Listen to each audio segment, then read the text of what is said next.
Michelle. What are you doing? I'm trying to extract the DNA from this little creature so that I can clone dinosaurs and make my very own Jurassic theme park. Mwah! Isn't it so cool that a little creature got stuck in this amber rock like a really long time ago? Are you sure that's possible? Yes, Kayleen, it is definitely possible. Have you seen anything like Jurassic Park on TV before? It's a great movie, you should see. I have seen TV, but I don't think we should believe everything we see on TV. Plus, I think you have a cricket. If you want dinosaur DNA, you need something that would have it in it, like a mosquito maybe. And I don't even think that's amber. I think it's just a lollipop. Oh, is it? Yeah. Well, in that case, I can just eat it. Yeah. It's pretty good.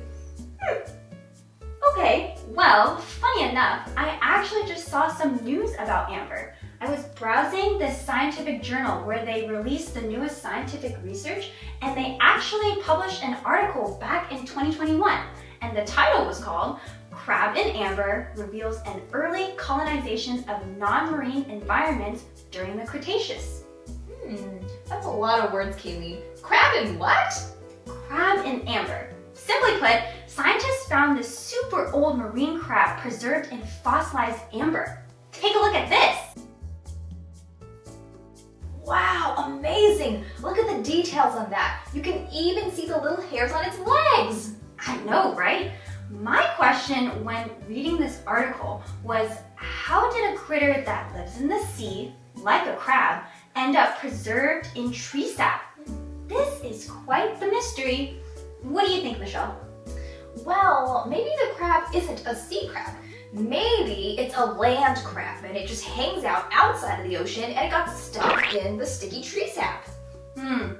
That would make sense, right? But the crab that they found in this amber has gills instead of lung-like structures that would be used to breathe air. I see. Well, maybe they found it in fresh water. Maybe it lived in a river or a lake surrounded by sappy trees and then it got stuck in the sap. Like it just fell in? Well, that is the leading explanation for evolutionary scientists, but this explanation has some problems. The amber showed the presence of a type of bacteria that uses sulfate as its food source. But the problem with the evolutionist theory is that sulfate is found in salt water, not fresh water. Oh, well, maybe some other way it could have happened is through maybe a flood. There was a flood that happened, Exactly what I was thinking. Genesis 7:17-20 describes the most powerful event in natural history.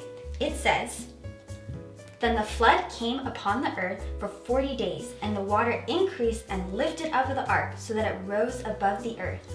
The water prevailed and increased greatly upon the earth, and the ark floated upon the surface of the water. The water prevailed more and more upon the earth, so that all the high mountains everywhere under the heavens were covered. The water prevailed 15 cubits higher, and the mountains were covered." The powerful flood sent from God would help to explain how a sea creature could have gotten swept away inland where it got stuck in some tree sap. Indeed, whereas scientists can struggle to explain the natural phenomena that are around us from an evolutionary perspective, we as Christians have the answers in the amazing scriptures that God has given to us. Human reasoning can cause us to become prideful, but God shows us His grace by revealing His power so that we can fear and trust Him rightly, just like in the flood. You said it, Kayleen.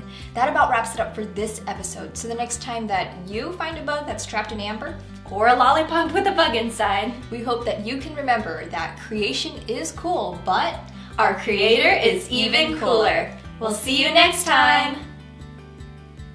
Check out our original lessons by Andy Shee on our website, which is linked below. Also check out our other Creation is Cool videos here.